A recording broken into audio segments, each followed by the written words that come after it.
Next we find the cuboid, and usually it protrudes a little bit. Follow this metatarsal down and probably around a little bit more than half the distance away from the toes, but it protrudes out. We pinch with the thumb at the top anterior and the index posterior, and then stabilize with the other hand and glide that cuboid back and forth.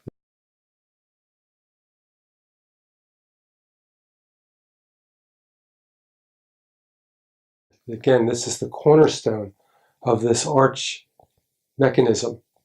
And so when it loses its position, it collapses the arch and makes the arch and the shock absorbing function of the arch less effective. Glide back and forth until you get an independent sensation that it's gliding freely through that joint space. The next thing is, because it protrudes quite a bit in many cases, we want to take the web of the hand,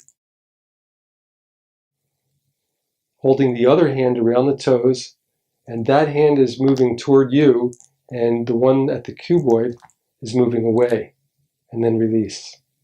So you rock back and forth.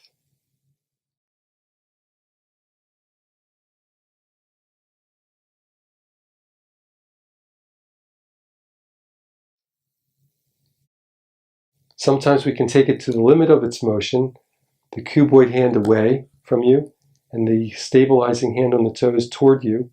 You can't go any further, and then you just give a little impulse.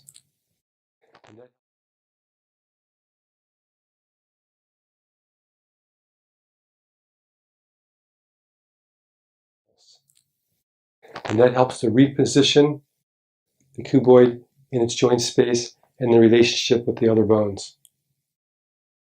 Let the receiver lay quietly for a while, feel their body, feel the sensation of their feet.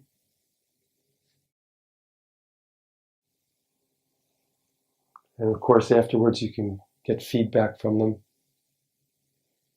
Observe the flow of the breathing wave through the body.